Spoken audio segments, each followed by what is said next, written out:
네, 안녕하세요. 지난 시간까지 우리가 선형 회귀 분석 방법들을 이제 다루었는데요.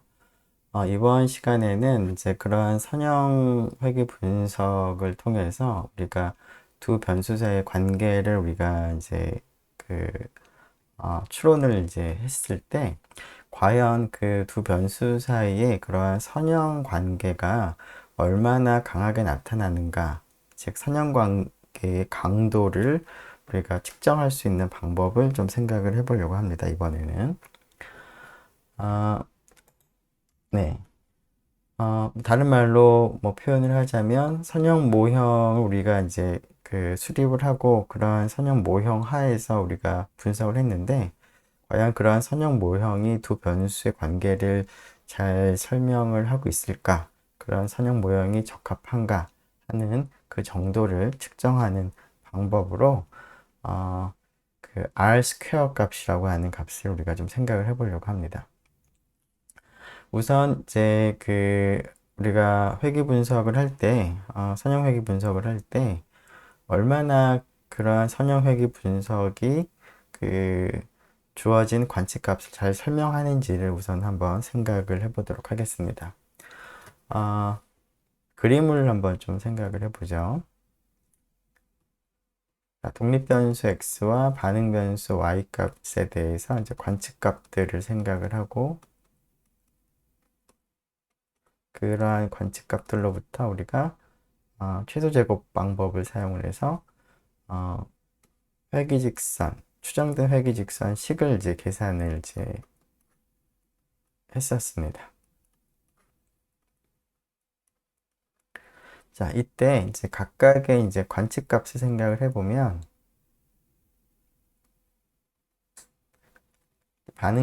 독립변수 x에 대해서 지금 이 전체적인 자료를 통해서 이 전체적인 자료가 x하고 y 사이에 선형적인 관계가 있다. 그리고 그러한 관계가 어떻게 되는지가 이제 이렇게 추정을 할 수 있다라는 것인데요. 이때 하나하나의 관측값을 생각을 해보면, 이 관측값은 이 값, 즉 추정된 회귀 직선상에서의 값에다가 이만큼을 더 더해야 됩니다. 더하는 값은 우리가 단차라고 불렀습니다.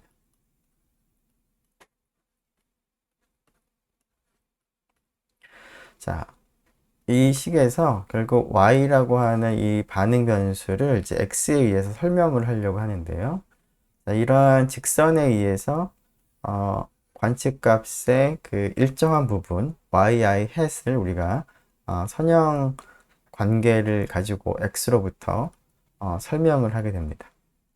자, 그런데 이 부분은 어, 이 선형 관계로 설명할 수 있는 그런 값과 실제 관측값의 차이가 되는데요. 이 부분은 제가 이제 선형인 관계, 즉 이러한 관계식으로부터 x로부터 설명할 수 없는 그러한 부분에 해당하겠습니다. 그래서 그 관측값을 보면 회귀 모형을 통해서 선형 관계로부터 설명할 수 있는 부분과 선형 관계로 더 이상 설명하지 못하는 부분, 잔차 부분의 합으로 우리가 구성을 할 수가 있습니다. 즉, 각각의 관측된 반응 변수, 종속 변수의 값은 선형 관계에 의해서 설명되는 부분과 선형 관계로 설명되지 않는 부분으로 나누어서 생각을 할 수가 있는데요. 우리가 도입한 그러한 선형 관계가 적합하면 적합할수록 선형 관계로 설명되지 않은 부분이 작게 되겠습니다. 자, 그런 의미에서 앞에서 우리가 이러한 잔차의 제곱 합을 생각을 하고 그것을 SSE라고 했는데요. 선형 관계로 설명되지 않는 부분들의 전체 제곱의 합이 작으면 작을수록 선형 관계가 적절하다라는 것을 이제 의미한다라는 것을 우리가 대략적으로 파악을 할 수 있겠습니다. 즉 SSE라고 하는 값을 통해서 전체적인 관측값들을 생각을 할 때 관측값들이 과연 선형 관계로부터 얼만큼 차이가 나는가 하는 그 정도를 측정할 수 있는 개념으로 사용을 할 수가 있겠습니다. 이 값이 작으면 작을수록 선형관계에 가까운 것이고요. 선형관계가 잘 설명을 하는 것이고요. 이 값이 크면 클수록 선형관계를 벗어나는, 즉 선형관계가 잘 설명하지 못하는 부분이 늘어나는 것이죠. 그래서 선형관계를 벗어난 정도를 측정하는 개념으로 우리가 생각을 할 수가 있겠습니다. 자, 그래서 SSE가 크면 클수록 선형관계가 벗어난 정도인데요. 과연 SSE가 얼마나 크면 선형관계가 벗어났다라고 지금 얘기를 해야 되는지 어떤 절대적인 기준이 좀 있어야 될 것 같은데, 뭐 상대적이라도 SSE 값 자체를 생각하는 것이 아니라 이 값을 우리가 앞으로 도입할 SST라고 하는 값에 대해서 상대적으로 우리가 좀 생각을 이제 하려고 합니다. 그래서 SST로부터 상대적으로 SSE가 얼마나 큰가 하는 것을 통해서 선형관계가 얼마나 적절하지 못한가, 적절한가를 측정을 하는 개념으로 우리가 생각을 하려고 합니다. 자, 그러면 이러한 그 선형관계를 벗어난 정도 SSE를 이제 어떤 기준과 비교하기 위해서 그 기준으로 SST라는 것을 생각을 하려고 하는데요. SST라고 하는 것은 관측값, 종속변수 관측값들의 변동을 생각을 하겠습니다. 자, 앞에서 우리가 보면 y라고 하는 이제 값들이 이제 막 있을 텐데, 이런 값들이 이제 뭐 크기도 하고 작기도 하고 왔다 갔다 하겠죠.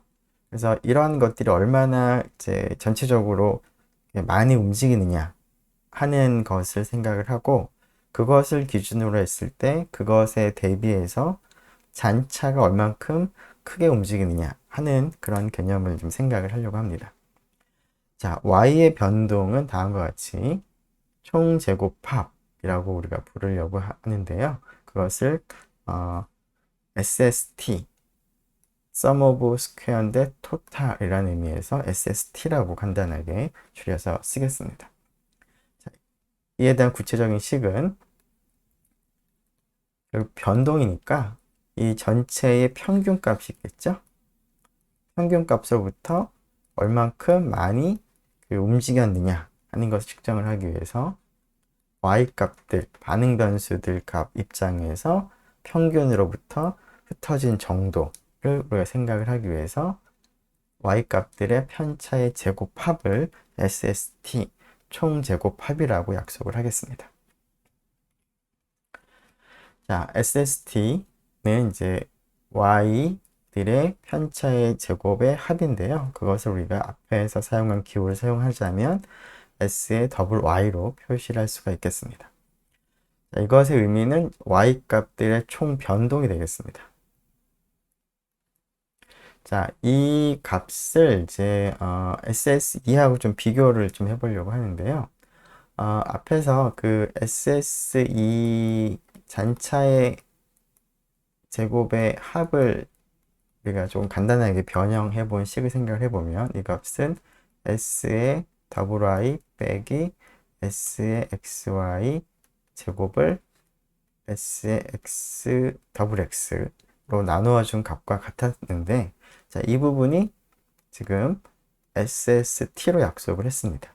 따라서 SST를 이 식을 이제 이항을 하게 되면 이 식을 얻을 수가 있겠습니다. SST는 SSE에다가 이만큼을 더한, 이 부분을 더한 값이 되겠습니다. 자, 그러면 SST는 이제 그 Y의 총 변동인데요. 자, 앞에서 본 것처럼 이 부분은 잔차의 제곱합인데, 잔차라고 하는 것은 선형관계가 설명하지 않는 그러한 부분입니다. 즉, 선형관계로서 설명할 수 없는 부분 때문에 생기는 변동이라고 볼 수가 있습니다. 즉, 선형관계로 설명하지 못하는 변동이라고 볼 수가 있겠습니다. 즉 앞에서 그림 다시 한번 보면, 자, 회기직선, 어떤 선형 관계에 의해서 추정된 회기직선을 우리가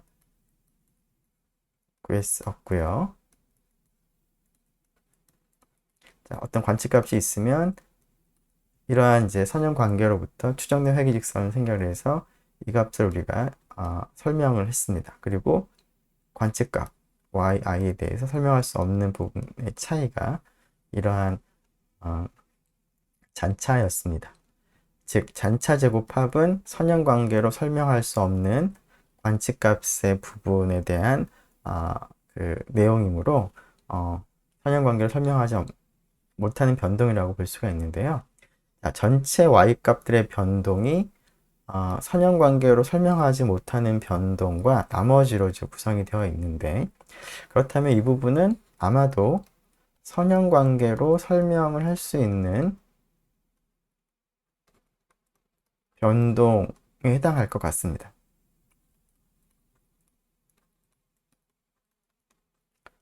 자, 할 수 있는 변동일 것 같은데, 이 식 자체만 봐서는 이 녀석이 왜 그런지 그 간단하게 확인하기가 조금 쉽지는 않아서, 그러면 선형 관계로 설명할 수 있는 변동이라는 것이 무엇인지를 한번 생각을 해보도록 하겠습니다. 지금 선형 관계에 의해서 지금 관측값들이 이렇게 y1, y2, yn들이 있을 텐데, 우리가 이제 선형 관계를 도입을 함으로 해서 관측값 y1을 y1 햇수로 우리가 추정을 이제 할 수가 있고, 나머지 부분이 있는 것이죠. 그리고 y2도 마찬가지인데, 일반적으로 yi 관측값은 yi 햇의 잔차로 이렇게 나눌 수가 있었습니다. 자, 이때 그러면 선형 관계로 설명할 수 있는 변동이라고 하는 것은, 관측값들의 변동은 이것의 전체 평균으로부터 얼만큼 흩어져 있는가 하는 그런 개념이었는데요. 자, 선형 관계로부터 관측값들을 yi 햇수로 우리가 예측을 할 수 있기 때문에 이 값들이 전체 평균으로부터 얼만큼 떨어져 있는가 하는 것을 생각을 해보면, 관측값에 대해서 선형관계로 설명할 수 있는 부분과 전체의 평균과의 차이의 제곱의 합이 되므로 이 값이 바로 선형관계로 설명할 수 있는 변동이라고 볼 수가 있겠습니다. 자, 이 값을 우리가 SSR이라고 약속을 하려고 합니다. 자, 이 부분을 SSR인데, SS는 조금 전과 같이 Sum of Squares의 약자고요. R은 회귀 분석에서 이제 Regression이라는 말을 썼는데, 그 Regression의 R을 사용을 하겠습니다. 자, SSR은 조금 전에 얘기한 것처럼 관측값에 대해서 선형 관계로부터 예측을 이제 하는 값들이 평균으로부터 얼만큼 떨어져 있는가 하는 것을 이제 측정하는 개념으로서 yi 햇과 y 바의 차이의 제곱의 합을 회귀 제곱합, 간단하게 SSR이라고 하겠습니다. 자, 근데 이 값을 계산을 해보면 우리가 앞에서 예측한 것처럼 이 값과 동일하게 되는 것을 알 수가 있습니다. 자, 왜 그런지 한번 계산을 좀 해보도록 하죠. 자, 일단은 회귀제곱합의 의미 자체는 y값들 중에서, 관측값들 중에서 회귀 모형으로 이제 설명될 수 있는 부분이 yi 햇이었는데요. 자, 그러면 y들의 변동은 y의 관측값들이 평균으로부터 얼마큼 떨어져 있는가를 측정을 하는 것일 텐데, 회귀 모형으로 설명될 수 있는 변동이라고 하는 것은 회귀 모형에 의해서 예측하는 값들이 평균으로부터 얼마큼 떨어져 있는가 하는 그러한 개념을 측정을 하는 것이기 때문에 SSR이 회귀 모형에 의해서 설명될 수 있는 그런 변동이라고 볼 수가 있겠습니다. 자, 이것이 왜 이것과 같은지를 이제 확인을 할 때 다음을 한번 생각을 해보겠습니다. SST를 이제 계산을 하는데요. SST는 다음과 같이 관측값들이 평균으로부터 얼만큼 떨어져 있는가 하는 그런 개념입니다. 자, 이 값을 SSR를 우리가 도입을 하기 위해서 yi 빼기 yi hat 더하기 yi hat 빼기 y 바로 바꾸어서 생각을 하도록 하겠습니다. 즉, 이 부분을 빼고 더하면 동일하겠죠? 그래서 제곱을 한 부분들을 생각을 해보도록 하겠습니다. 이 부분이 지금 늘어났습니다. 자, 그렇게 되면 자, 이 부분과 이 부분의 이제 합으로 생각을 할 수가 있는데 이 부분이 잔차가 되겠죠? 자, 이 부분은 우리가 원하는 이 부분에 해당합니다. 자, 이것을 다음과 같이 잔차와 나머지 부분, 즉 선형회귀 관계에 의해서 예측된 값이 평균으로부터 얼마큼 떨어져 있는가 하는 그런 값의 합으로 표현을 이제 할 수가 있겠습니다. 자, 이것을 이제 제곱을 해서 다 더한 것이 총제곱합 SST가 되는데요. 자, 이것을 제곱을 해보면 앞부분을 제곱을 하고 뒷부분을 제곱을 하고 앞부분 뒷부분 곱한 것의 2배를 더하면 될 텐데요. 일단은 뒷부분을 좀 계산을 좀 간단하게 하기 위해서 yi 햇의 그 식을 다음 식을 이용해서 바꿔 쓰도록 하겠습니다. 자, 우리가 앞에서 관측한 사실 중에 하나는 추정된 회귀직선식은 x바, y바를 지나가기 때문에 기울기를 이제 베타1 헬스를 사용을 한다면 다음과 같이 표현을 할 수가 있습니다. 따라서 yi 헬스에서 y바를 빼게 되면 이 부분만 남게 되겠습니다. 자, 그래서 이제 제곱을 해보면 잔차 제곱을 하고요. 그 다음에 뒷부분 이 부분을 이제 제곱을 하는데 이 부분은 이 부분과 마찬가지입니다. 이것을 써놓죠. yi hat 빼기 y 반은 베타 1 hat과 xi 마이너스 xy 곱과 같은데 어쨌거나 제곱을 하고 가운데는 이 값과 잔차의 곱의 2배가 생기겠습니다. 자, 이것을 이제 각각 서메이션을 적용을 이제 해볼 텐데요. 자, 처음에 잔차 제곱에 대해서 모든 합을 생각을 하는 것이 SSE 잔차 제곱 합이었습니다. 이 부분이 이제 잔차 제곱 합이죠. 자, 그리고 이 부분을 보면 인덱스 i하고 관련된 부분 여기가 되고 베타 1의 햇의 2배는 상관이 없으므로 이 부분은 서메이션 앞으로 묶어낼 수가 있고요. 이 값들을 우리가 다 더하면 되겠습니다. 그리고 여기서도 이 값은 인덱스와 상관이 없으므로 서메이션 앞으로 묶어낼 수가 있고 결국 이 값들의 제곱을 다 더하면 되겠습니다. 그런데 이 부분이 어떻게 되죠? 이 부분은 S의 더블 X가 되겠습니다. 자, 앞에서 베타 1 해서 우리가 식으로 나타낸다면 S의 더블 X분의 S의 XY 였으니까 그것을 이용해서 이 부분도 간단하게 바꿔 쓸 수가 있겠습니다. 자, 그런데 그 전에 가운데 부분을 먼저 생각을 해보면 이 부분을 다 더하면 0이 되는 것 같습니다. 그 이유는 자, 얘랑 곱하게 되면 x와 잔차의 곱을 다 더하는 것인데요. 자, 이 값이 앞에서 0이었습니다. 뿐만 아니라 이 값과 이 값을 곱하게 되면 x바가 인덱스에 상관이 없게 되므로 x바 곱하기 잔차의 합과 같을 텐데 자, 잔차의 합이 0이었습니다. 그래서 이것도 0이 됩니다. 그래서 사실은 SST를 생각을 해보면 가운데에 있는 녀석은 다 더하면 0이 되기 때문에 결국 이 녀석과 이 녀석을 더한 것과 동일하게 됩니다. 그것을 좀 보면 자, 앞에서 우리가 최소 제곱 추정 방법을 적용할 때 두 개의 식 1번, 2번식을 얻었는데요. 1번식, 2번식에 의해서 잔차의 합과 x 곱하기 잔차의 합은 0이라는 것을 우리가 확인을 했었습니다. 이 사실로부터 가운데 값이 0이 되기 때문에 남는 것은 앞에 있는 거 그리고 뒤에 있는 것만 더하면 됩니다. 즉 원래 식과 생각을 해보면 SST를 잔차와 그 선형관계로 설명할 수 있는 그 변동 생각을 했는데 이것의 제곱하고 이것의 제곱을 더한 것이죠. 그리고 둘 사이 곱해서 더한 것은 0이 됩니다.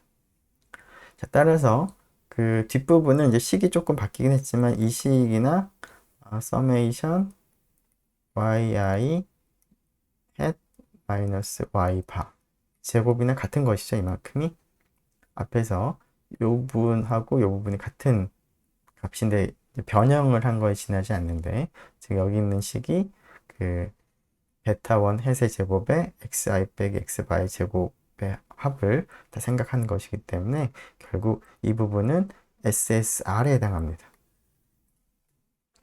그래서 지금 계산하는 과정에서 다음 식을 얻었습니다. SST가 앞부분이 SSE가 되고요. 뒷부분은 SSR입니다. 자, 원래 식과 비교해보면 SST를 계산할 때 yi와 y바의 차이를 생각을 했는데 그것은 잔차와 그 다음에 예측값 선형회귀 모형으로부터 구한 이제 추정값 예측값과 y바의 차이로 이제 쓸 수 있었는데 SST는 이것들을 제곱을 해서 다 더한 것이죠. 그리고 SSE는 잔차를 제곱을 해서 다 더한 것인데 SSR은 물론 이 값을 다 제곱해서 더한 것인데 제곱을 하기 전에 이 각각의 관측값들의 변동이 선형회귀 관계로부터 설명할 수 없는 부분과 선형회귀 관계에 의해서 설명할 수 있는 차이로 더할 수 있었을 뿐만 아니라 제곱합도 비슷하게 이것의 제곱은 잔차의 제곱과 나머지 부분의 선형관계로 설명할 수 있는 변동의 제곱으로 쓸 수가 있다라는 것이 성립을 한다는 것입니다. 그래서 이런 관계가 성립한다는 것을 같이 여러분들이 기억을 하면 좋겠습니다. 자, 어쨌거나 SSR을 좀 계산을 해보려고 하는데요. 지금 계산하는 과정에서 이 부분이 SSR이 되는데 SSR은 베타1 햇이 S에 쓰죠. 네. 베타1 햇은 SXX분의 SXY가 되는 거니까 그것의 제곱이 될 것 같고요. 이 서메이션 부분이 SXX가 되므로 분모에 있는 것을 하나 캔슬하게 되면 다음과 같이 SSR이 이 값과 같은 것도 확인할 수가 있겠습니다. 자, 그러면 이 식에서 우리가 그 SSR을 간단하게 표현한 식이 이것이다 라는 것도 물론 얻었지만 SST는 SSE와 SSR의 합으로도 쓸 수 있다 라는 것도 우리가 얻었는데요. 그것을 다시 한번 보면 자, S의 WI 이것이 SST가 되죠. 그것은 이쪽은 SSR이었습니다. 여기가 그 SSE가 되겠죠. 그래서 잔차 제곱 합의 식과 동일합니다. 자, 그런데 이 녀석은 그 왼쪽 SST는 관측값들, 반응 변수 값들의 총 변동이라고 볼 수가 있는데 SSR은 그 의미 자체가 yi 햇이 평균으로부터 얼마큼 떨어져 있는가 하는 그 변동을 측정하는 개념이기 때문에 선형관계로 설명이 되는 변동이라고 볼 수가 있고요. 이쪽 SSE는 이제 잔차라고 하는 부분은 선형관계로 설명될 수 없는 이제 부분인데 그런 부분이 얼마나 큰가 그것 때문에 변동이 얼마나 생기는가 하는 것을 나타내기 때문에 선형관계로 설명되지 않는 변동이라고 볼 수가 있습니다. 자, 그래서 우리가 앞에서 이제 SSE가 크면 클수록 선형관계에서 벗어나는 그런 정도가 크다라는 얘기를 했는데요. 극단적인 경우를 한번 생각을 해보죠. 즉, 실제로 관측점들이 모두 직선상에 있게 되면, yi하고 yi 햇 더하기 잔차로 표현할 때, yi와 yi 햇이 정확하게 같다는 것을 의미하죠. 즉, 이 경우는 잔차가 모두 0이다 라는 것을 의미하고요. yi와 yi 햇이 모두 같다라는 것을 의미합니다. 잔차가 모두 0이기 때문에 잔차 제곱합은 0이 될 것이고요. SST나 SSR이나 같겠습니다. 즉 여기가 SST는 SSR과 SSE 합인데 잔차 제곱합이 0이 되므로 이 값과 이 값이 같은 거다 라고 봐도 좋고, 아니면 SST의 그 정의 자체가 yi-y의 제곱의 합인데 yi나 yi 햇이 같기 때문에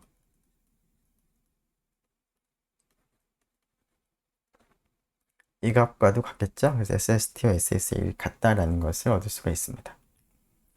즉 잔차 제곱합이 0이 되는 경우가 모든 관측값들이 선형관계로 완벽하게 설명이 되는 경우가 되는 것이죠. 자, 만일에 우리가 이러한 선형관계를 도입할 수 없는 상황을 좀 생각을 해보도록 하죠. 예를 들어서 반대로 제 1번과는 좀 반대로, 그러면은 그 x하고 y 사이에 전혀 뭐 선형적인 관계가 없다는 얘기는 뭐 이런 식으로 전혀 관계없이 관측값들 x에 관계없이 이제 y가 나타난다 라는 것을 의미하겠습니다. 자, 이런 경우라면 앞에서 우리가 yi를 yi 햇 더하기 잔차로 우리가 지금 얘기를 했었는데,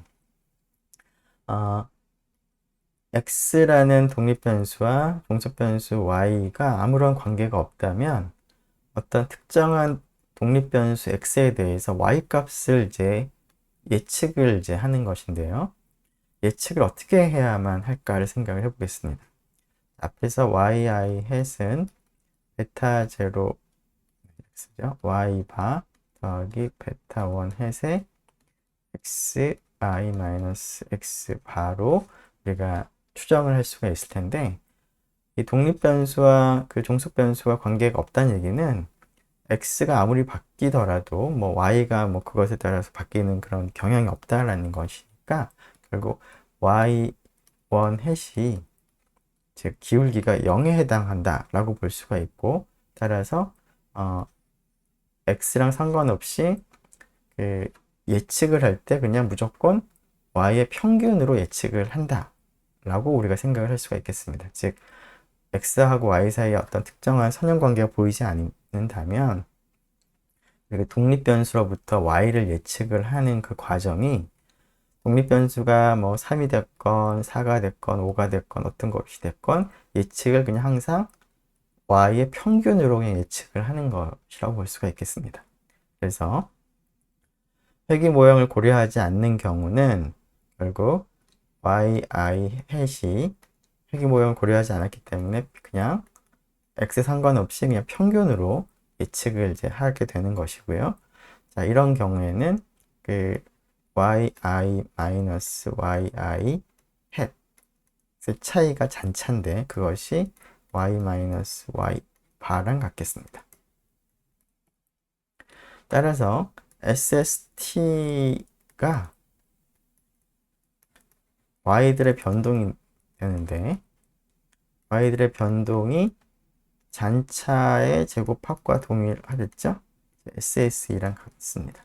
그리고 이 경우 SSR은 yi 햇 마이너스 y 바의 제곱의 합인데요. 자, 선형관계를 고려하지 않았으므로 이 값을 y 바로 우리가 항상 예측을 하는 거나 마찬가지가 되기 때문에 SSR이 0이 되겠습니다.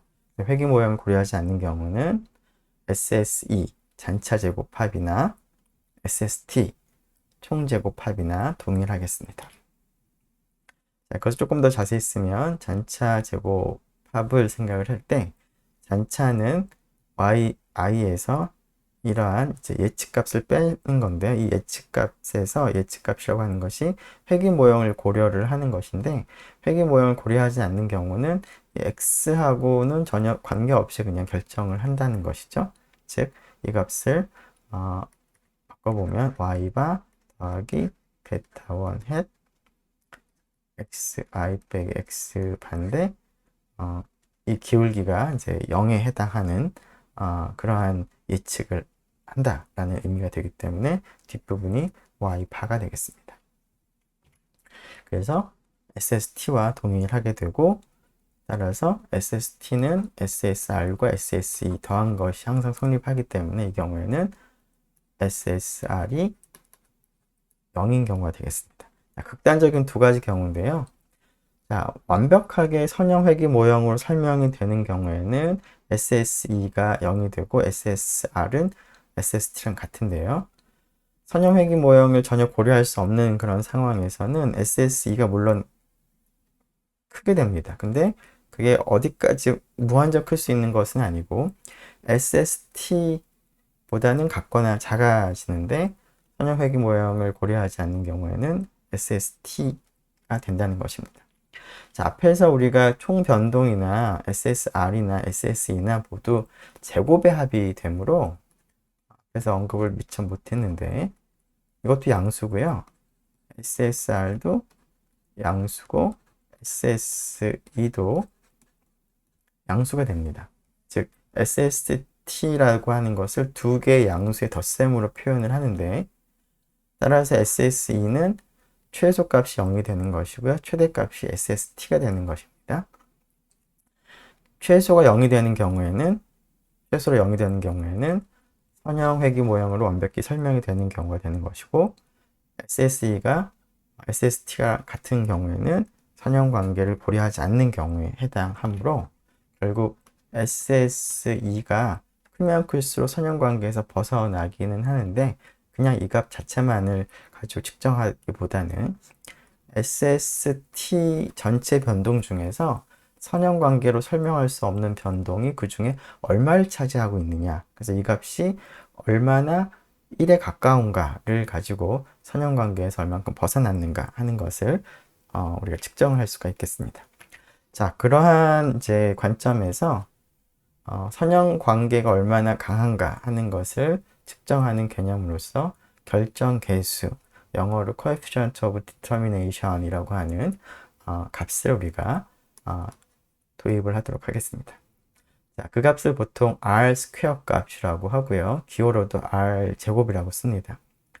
결정 계수는 이제 R 값은 아니고 이 전체 값인데요. 이 전체 값을 뭐로 약속하냐면, 선형 관계가 강하면 강할수록 이 값이 크게 되기를 이제 바라기 때문에 다음과 같이 전체 변동 중에서 선형 회귀 모형에 의해서 설명할 수 있는 변동이 그 중에 얼마만큼을 차지하느냐를 가지고 R 스퀘어 값을 택하도록 하겠습니다. 앞에서 얘기한 것처럼 SST라고 하는 총 변동 중에서 일부는 SSR이고요. 일부는 SSE가 되죠. 자, 이 부분이 크면 클수록 SST를 기준으로 해서 크면 클수록 선형 관계가 잘 설명을 한다라는 것을 의미하기 때문에 R 스퀘어 값은 1에 가까우면 가까울수록 선형 관계가 강하다라는 것을 나타내고 있고, 0에 가까우면 가까울수록 선형 관계가 약하다, 선형 관계가 없다라는 것을 의미하겠습니다. 자, 물론 이 값을 조금 다르게도 계산할 수 있을 텐데요. SSR은 SST에서 SSR 1을 뺀 값과 같으므로 1 빼기 SST SSE와 같겠습니다. 이 부분은 선형관계에서 벗어난 정도죠. 그래서 선형관계에서 벗어난 정도가 크면 선형관계가 약하다 거니까 1에서 빼는 값이 R 스퀘어 값과 같겠습니다. 자, R 스퀘어 결정 계수 값은 SST분의 SSR인데 다르게 계산해 보면 1-SST분의 SSE. 자, 이것을 S의 더블 X, S의 더블 Y 등과 같은 기호로 표기하자면 SSR은 앞에서 S의 X, 더블 X분의 SXY의 제곱이었습니다.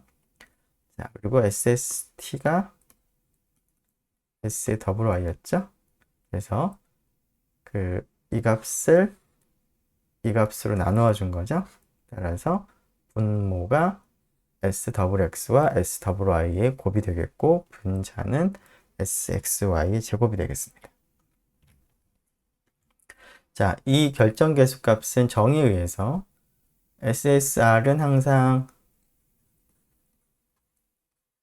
0보다는 같거나 크지만 SST보다는 같거나 작기 때문에 SST로 나눈 결정계수 값은 0과 1 사이에 있는 것을 알 수가 있고요. 이 값이 1에 가까울수록, 즉 SSR이 크면 클수록 선형관계가 잘 이제 성립한다. 즉 선형회귀 모형이 주어진 결과를 잘 설명한다 라는 것을 의미합니다. 물론 0에 가까우면 그렇지 못하다 라는 것을 의미하겠습니다. 자, 이런 R 스퀘어 값을 회귀 분석이라는 관점에서 우리가 도입을 했는데요. 이 값을 잘 생각을 해보면 이 값의 스퀘어 루트를 생각을 한번 해볼까요? 자, 그 값은 이거의 스퀘어 루트는 SXY, 물론 이제 절대값이 물론 들어가야 되긴 하겠지만 일단은 네, 절대값 들어가는 게 조금 이상하니까 그 다음을 한번 생각을 해보죠.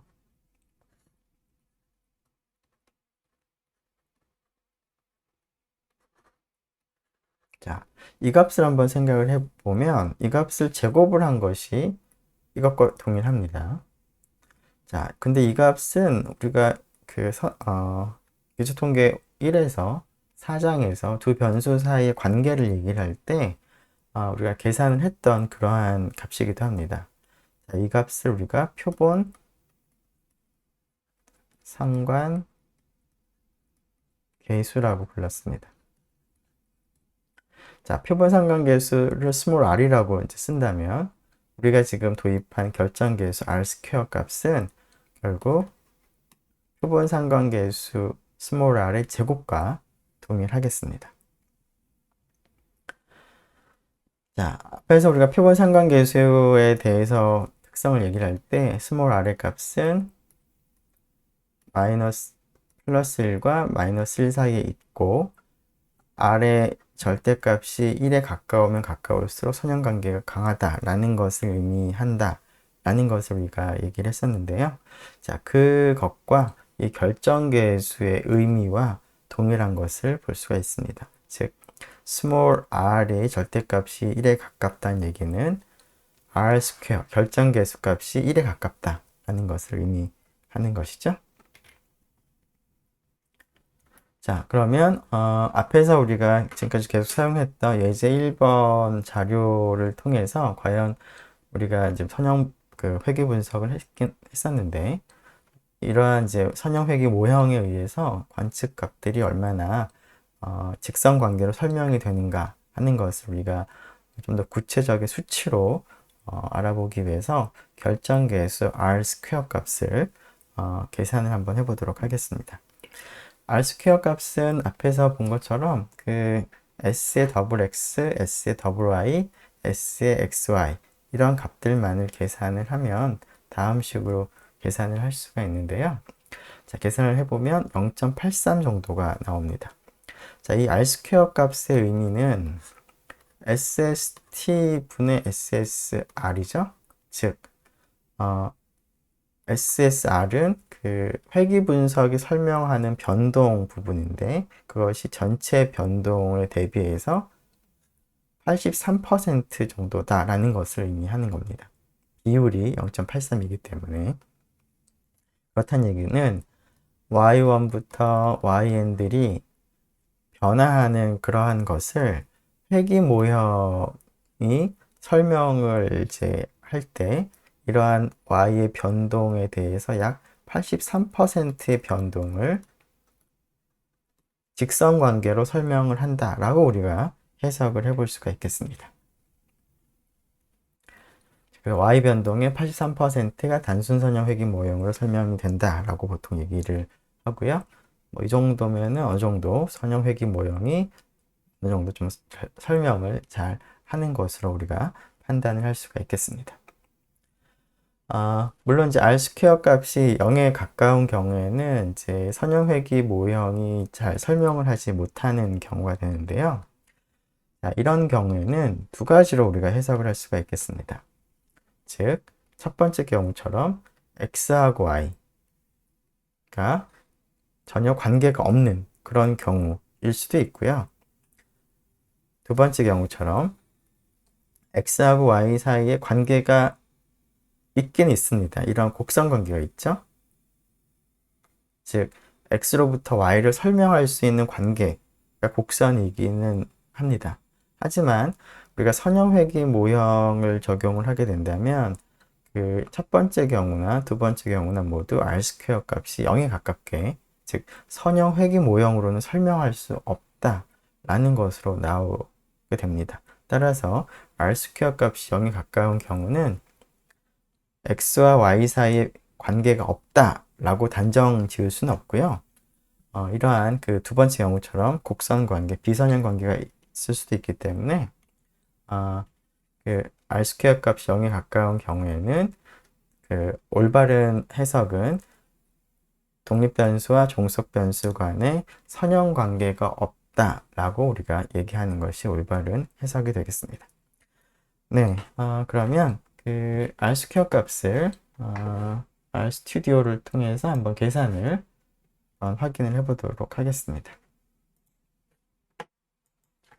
자, 예제 8번인데요. 결정계수 R 스퀘어 값은 그 위에서 계산하는 식에서 그 S 더블 X랑 S 더블 Y, 그 다음에 S의 XY 이것만 있으면 충분할 것 같습니다. 자, 그러면 R 스퀘어 값이라고 쓰고요. R 제곱이라고 쓰죠. R2라고 쓰죠. 그러면 이 값은 S의 XY의 제곱을 SXX 곱하기 S의 더블 Y 곱한 걸 나누어주는 거죠. 이게 전부 다가 되겠습니다. 자, 그러면 앞에서 슬라이드에서 본 것처럼 82.8, 한 83% 정도를 변동 전체 관측값 y의 관측값의 변동의 83%를 선형회귀 모형으로 설명을 하고 있고, 나머지 약 한 17%는 그 선형회귀 모형으로 설명할 수 없는 그런 요인에 의해서 생기는 변동이라고 볼 수가 있겠습니다. 네, 이렇게 해서 일단은 그 5절 선형관계 강도까지 마치도록 하고요. 이러한 이제 선형회귀 모형을 우리가 이제 그 분석을 할 때 선형회귀 모형을 이제 가정을 하고 이제 우리가 분석을 했었는데, 그러한 이제 그 모형이 적절한가 하는 것을 이제 검토하는 방법으로서 잔차를 통해서 그러한 선형회귀 모형이 적절한가를 판단하는 방법은 다음 시간에 계속하도록 하겠습니다. 네, 수고 많았습니다.